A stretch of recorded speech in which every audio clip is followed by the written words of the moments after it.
Olá, boa noite, Nanuque, Minas Gerais. Quero agradecer pela lembrança e pelo convite a Rita Nunes, organizadora do evento, a Aurísia, ao pastor André e a doutora Natália, fonoaudióloga, que também contribuirá com a sua videopalestra. Quero agradecer esse convite da querida Rita Nunes para realizar essa videopalestra falando sobre um tema que mora no meu coração: os direitos dos autistas. Como todos já sabem, eu sou pai de uma criança autista de 5 anos. Chamo-me Romeu Sabarreto de Oliveira, sou ativista na causa autista, sou advogado, militante no ramo dos direitos das pessoas com deficiência, atuo na causa autista há exatos 3 anos, tempo que corresponde ao tratamento da minha filha. Nós descobrimos o autismo em Maria Clara aos 3 anos de idade. Nesse mês ela completará 6 anos de idade. Confesso para vocês que ao descobrir o diagnóstico, eu passei 2 dias atônitos. Porém, fui pesquisar sobre autismo e descobri que autismo não é esse bicho-papão todo. Tem autistas virando médicos, tem autistas formando em direito, tem autistas formando em psicologia, tem autistas dirigindo automóveis, veículos de categoria automobilística. Então, com muito tratamento terapêutico, com muito amor, com muita entrega, com muita disciplina dos terapeutas da escola e da família, o autista pode o que quiser. Sei que existem as limitações dos graus de autismo, mas todos sabemos também que existe a chamada dinâmica de nível, quando autistas migram do grau leve para o moderado, do moderado para o severo, ou do severo para o moderado, ou do severo para o leve. Tudo vai dos devidos tratamentos. Como também temos aqueles casos imutáveis de pessoas que já nascem com o autismo do grau severo e não transmuta de nível. Vamos falar de direitos autistas? Vamos lá. Primeiro item: planos de saúde. Qual pai ou mãe de autista não já passou por aquele velho desgaste com o plano de saúde? Aquela velha ladainha de sempre, relacionada ao número de sessões terapêuticas anuais, relacionada à existência ou não de determinadas especialidades terapêuticas no rol de procedimentos e eventos da ANS. Os planos de saúde costumam limitar o número de sessões terapêuticas anuais, chegando-se ao absurdo de, ao completar esse número, um autista ficar com o tratamento suspenso, aguardando a retomada do tratamento no próximo aniversário no plano de saúde. Isso é um completo absurdo. Por quê? Porque o autista, ou até na possibilidade do diagnóstico, ou seja, sem o fechamento do diagnóstico ainda, a neuroplasticidade é amiga da precocidade. Ou seja, quanto mais precoce o tratamento for iniciado, maiores serão as possibilidades de evolução prognóstica da criança autista. As prescrições médicas, elas são soberanas, sendo o médico o profissional mais adequado para elencar os tratamentos mais eficazes para o paciente ou a paciente autista. E isso engloba também as sessões terapêuticas não previstas no rol de procedimentos e eventos da ANS, quais sejam psicopedagogia, hidroterapia, musicoterapia, ecoterapia, apesar do advento da Lei 13.870 de 2019, a ecoterapia ainda não é obrigatória na cobertura de planos de saúde. A partir de 12 de novembro de 2019, a cobertura passará a ser obrigatória por força de lei.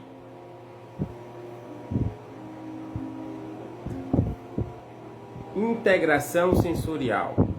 Terapia ocupacional com integração sensorial. É outra, para os planos de saúde, especialidade que não consta no rol de procedimentos e eventos da ANS. Não sabendo eles que a integração sensorial é uma espécie de método dentro da própria terapia ocupacional. É o mesmo que ocorre com a psicologia com intervenção em ABA. Não sendo o ABA uma especialidade terapêutica nova, mas segundo a ANS, na sua nota técnica 338 de 2013, um método dentro da própria psicologia. Hoje nós sabemos que não é bem assim, que o ABA é uma intervenção desatrelada da psicologia puramente. O ABA ele pode estar associado também à musicoterapia, à fonoaudiologia, às outras terapias. Então, com relação a planos de saúde, o que tem que predominar para as crianças autistas, justamente por ser um tratamento dinâmico que pode reduzir ou aumentar o número de sessões terapêuticas semanais, por ser um tratamento que é por prazo indeterminado, tem que predominar a ilimitação no número de sessões terapêuticas anuais e a cobertura tem que ser a mais completa possível. Ou seja, mesmo que especialidades terapêuticas não constem no rol de procedimentos e eventos da ANS, uma vez prescritas pelos médicos, não afastará a responsabilidade de cobertura dos planos de saúde. Ou seja, a autista merece tratamento digno, completo, por prazo indeterminado, com todas as terapias e com número de sessões terapêuticas anuais ilimitadas. É assim que reza a jurisprudência pacífica em todo o Brasil.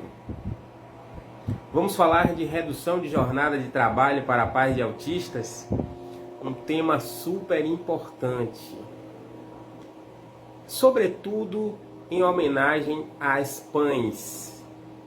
Quem são as PANs? São aquelas mulheres que desempenham os papéis de mãe e pai ao mesmo tempo. Por que eu estou falando isso? Porque aqui em Salvador, no meu escritório, eu costumo atender várias famílias de crianças autistas. E em sua maioria eu ouço que os progenitores do sexo masculino, os pais, fogem, abandonam suas famílias. Às vezes somem de uma forma que não tem oficial de justiça que os ache.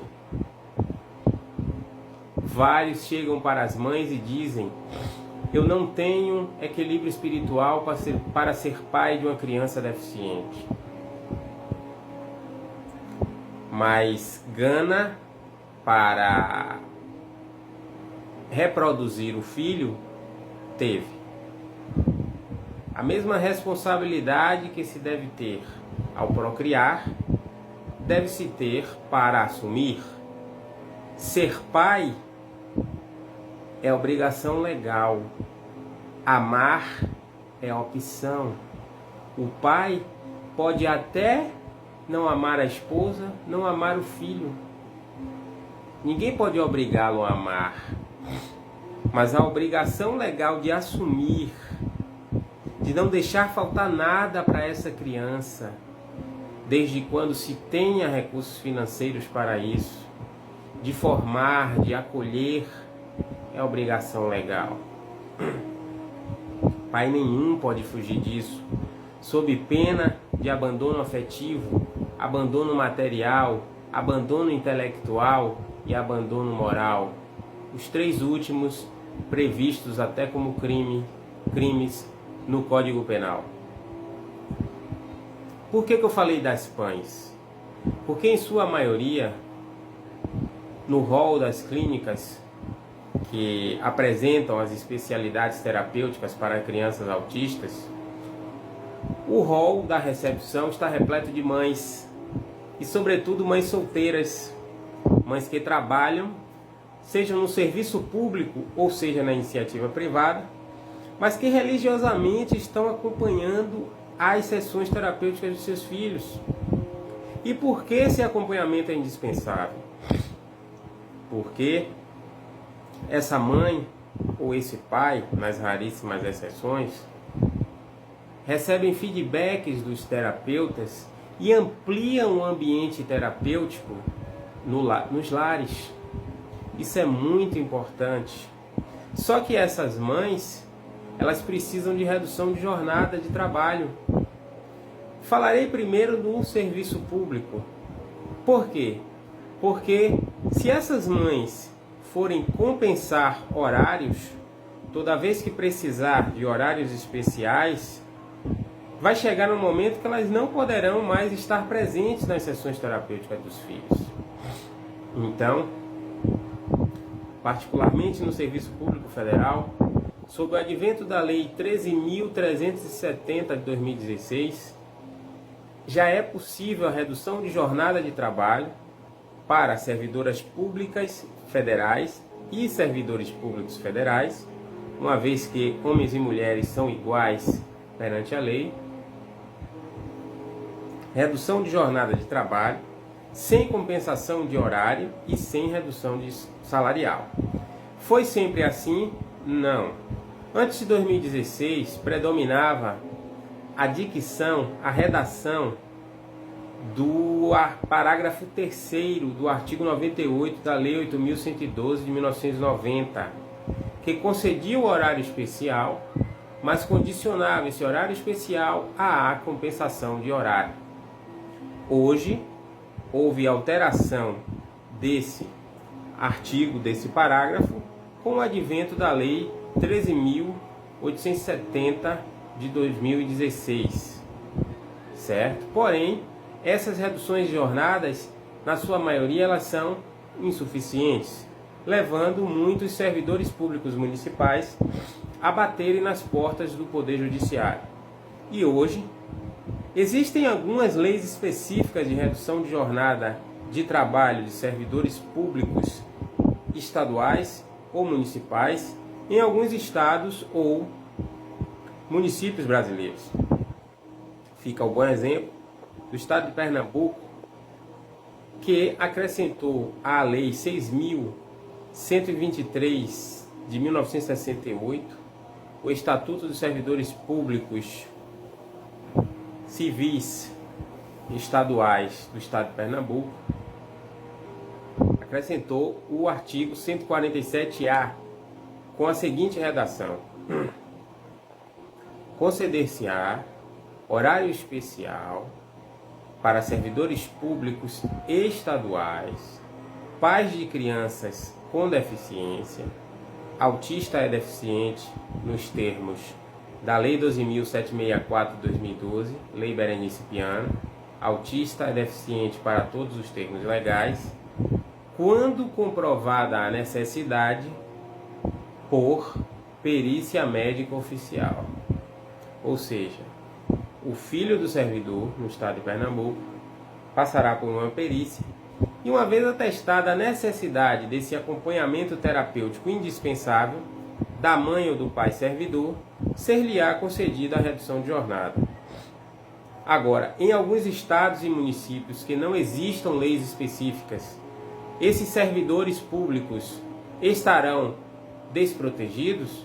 Não. Por quê? Porque existem princípios, que são normas jurídicas, existentes na Constituição Federal, no Estatuto da Criança e da Pessoa, o Estatuto da Criança e do Adolescente, na Lei 13.146 de 2015, Estatuto da Pessoa com Deficiência, e na Convenção Internacional dos Direitos da Pessoa com Deficiência de Nova York. Ou seja, com predominância do princípio da dignidade da pessoa humana, do melhor interesse da criança com deficiência, as reduções de jornadas têm sido concedidas pelos tribunais, pelos juízes de primeiro grau também, na ordem de até 50%, sem compensação de horário, sem redução salarial, sem prejuízos na progressão da carreira e sem prejuízos na contagem para a aposentadoria. E na iniciativa privada? Na iniciativa privada, predomina a espécie do acordo coletivo, preconizando a redução de jornada, sem compensação de horário, porém com redução proporcional do salário, pois o trabalhador da iniciativa privada não tem estabilidade. Eu discordo plenamente dessa questão da redução proporcional de salário. Por quê? Porque criança autista requer dinheiro. Custear, tratamento, alimentação e todos os outros custos de uma criança autista requer boas reservas financeiras e não coaduna, não é compatível com redução salarial. Vamos falar de uma novidade no âmbito do direito dos autistas que alguns pais ainda a desconhecem. Saque do FGTS para pais de autistas. Isso mesmo, saque do FGTS para pais de autistas. Como assim, doutor Romeu? Vamos lá. O artigo 20 da Lei 8.036 de 1990, ele elenca todas as possibilidades de levantamento de valores existentes em contas vinculadas do FGTS, ativas ou inativas. São algumas das hipóteses: aquisição da casa própria, doenças graves. É nesse doenças graves que reside a pertinência para que pais de autistas possam levantar esses valores. Mas, doutor, autismo não é doença, autismo é transtorno. Concordo. Porém, assim como é necessário somas vultosas de dinheiro para custear uma pessoa portadora de doença grave, também é necessário boas somas de dinheiro para custear uma criança autista. E graças a Deus, a Justiça Federal, o Superior Tribunal de Justiça, que é o guardião da lei federal, já entendeu que esse rol de possibilidades de levantamento de valores das contas vinculadas do FGTS é um rol exemplificativo, ou seja, o legislador de 1990, data e ano dessa lei, não teria sido capaz de elencar todas as hipóteses de saque de valores do FGTS. E autismo se enquadra no âmbito do conceito aberto de doença grave, apesar de ser um transtorno. E é por isso que vários juízes federais e o Superior Tribunal de Justiça têm concedido autorização para pais de crianças autistas poderem levantar esses valores em contas vinculadas de FGTS.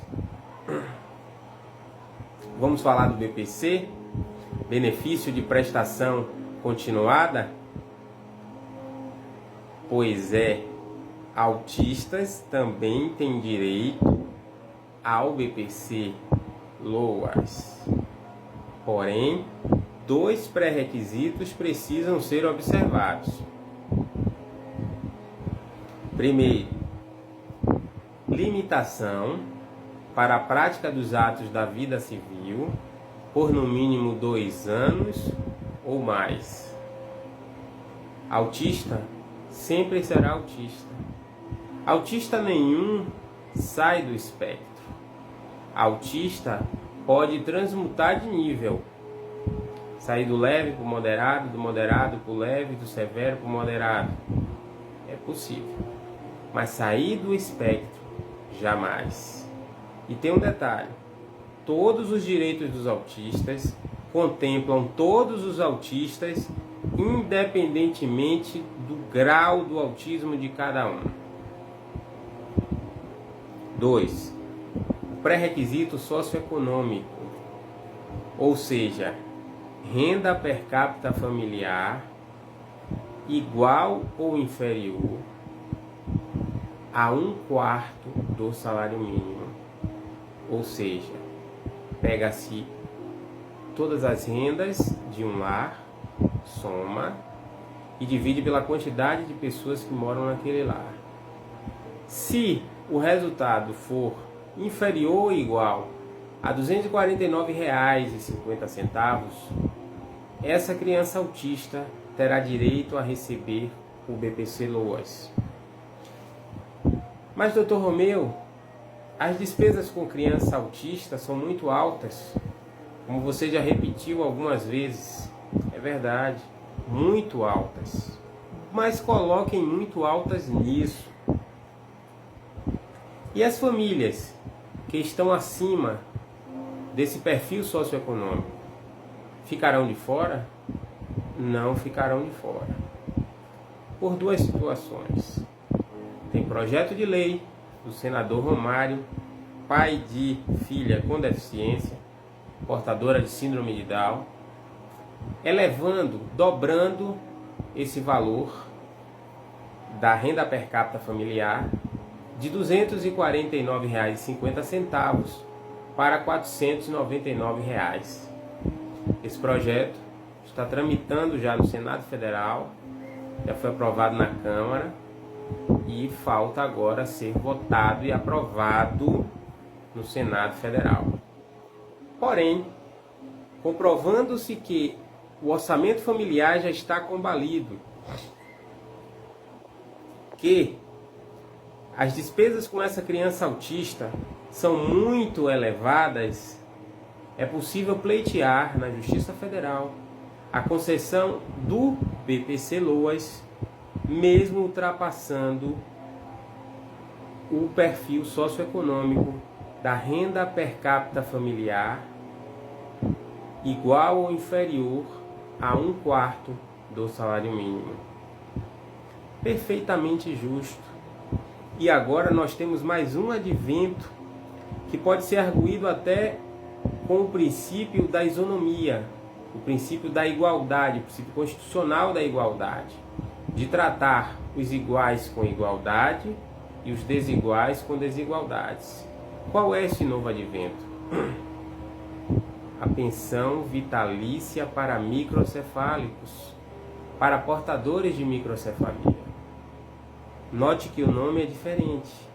Pensão vitalícia, ou seja, mesmo que os pais dessa pessoa portadora de microcefalia venham a falecer, essa pessoa portadora de microcefalia continuará recebendo o benefício de pensão vitalícia. E mais um pré-requisito: esse benefício foi concedido mediante medida provisória e suplantou a exigência do perfil socioeconômico. da renda per capita familiar ser igual ou inferior a 1/4 do salário mínimo.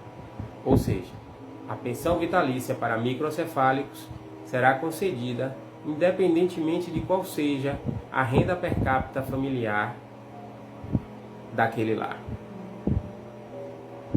Cabe isonomia, analogia para os autistas de grau severo? No meu entendimento, cabe. Princípio da isonomia, tratar os iguais com igualdade. Vou dar um exemplo. Quem não se lembra do caso de André? Aquele autista severo que ficava acorrentado mediante autorização do Ministério Público. O caso era tão grave que o Ministério Público autorizou a mãe dele a acorrentá-lo. É uma pessoa igual ao portador de microcefalia que vai precisar do apoio de uma outra pessoa, da mãe, do pai, de um cuidador, para o resto da vida. Vai precisar de um acompanhamento permanente. Eu vou ainda mais longe.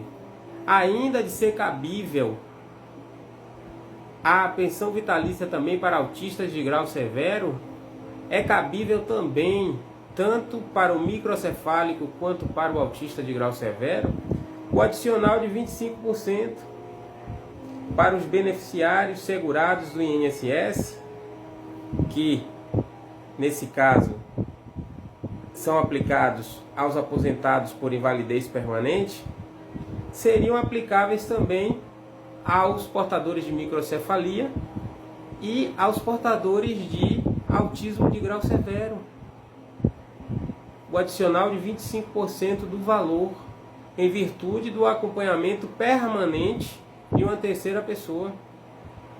Assim que a MP da pensão vitalícia para microcefálicos for aprovada, vai chover de ações requerendo o tratamento isonômico para autistas de grau severo. No meu entendimento, é plenamente possível. São casos completamente iguais. Vamos falar de educação inclusiva agora? Quando a gente fala de educação inclusiva, qual a primeira coisa que vem à nossa mente? Acompanhante terapêutico. Acompanhante de desenvolvimento intelectual, mediador, tecnologia assistiva, adaptação de atividades, formação de professores em educação inclusiva. São todas as escolas que se predispõem a cumprir a lei? Não. Existem os maus exemplos que não querem fornecer os acompanhantes terapêuticos ao receberem os relatórios de neurologistas e psiquiatras infantis requerendo a presença do acompanhante terapêutico em sala de aula, como também existem os bons exemplos de escolas que já têm seus acompanhantes terapêuticos de plantão e não criam nenhum óbice para fornecer esses profissionais para o diferencial no aprendizado dos nossos filhos autistas. Escola que é verdadeiramente inclusiva, ela faz a adaptação das atividades, ela forma professores em educação inclusiva, ela oferece tecnologia assistiva. A tecnologia ela é uma grande aliada no aprendizado dos nossos filhos autistas. É claro que a gente não pode abusar. Os psiquiatras orientam que no máximo uma criança autista pode ficar de 1 até 2 horas no celular. Mas que se aproveite essas 2 horas para aplicarmos tecnologia assistiva, para aplicarmos coisas que vão trazer conteúdos, que vão trazer diferenciais. Toda escola que é verdadeiramente inclusiva apresenta resultado de escola verdadeiramente inclusiva. Existem escolas que se dizem inclusivas, mas só querem trabalhar o lado da interação social das crianças autistas. Trabalhar a interação social é importante? É muito importante. Mas criança autista não vive só de interação social. Criança autista precisa e deve ser alfabetizada. Nós já demos vários exemplos logo no início da vida palestra que autista pode. E preocupar-se com a alfabetização inclusiva é fornecer acompanhante terapêutico, é formar professores em educação inclusiva, é adaptar as atividades, é proporcionar tecnologia assistiva. Quando falamos tudo isso, não podemos esquecer da assessoria e consultoria psicopedagógica. Para que tudo isso funcione, a assessoria e consultoria pedagógica se faz plenamente pertinente. E nem todas as escolas querem colocar a mão nessas coisas. Por quê? Porque requer investimento. Aplicar só métodos de interação social não requer investimento. Profissionais que amam o que fazem vão receber os nossos filhos autistas com maior amor, com maior carinho e vão trabalhar bem essa questão da interação social. Mas a educação inclusiva não é só a interação social, é interação social com alfabetização e aprendizado verdadeiramente inclusivo. Quero deixar uma mensagem em relação ao acompanhante terapêutico. O acompanhante terapêutico não é aquele profissional que vai pegar o nosso filho e dar uma voltinha quando ele estiver nervoso, quando ele estiver em crise sensorial, quando ele estiver dando os gritinhos.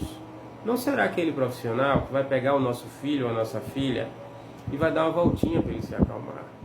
Será aquele profissional que verdadeiramente vai proporcionar diferenciais no aprendizado dos nossos filhos autistas. Cobremos das escolas, não é nenhum favor, é direito.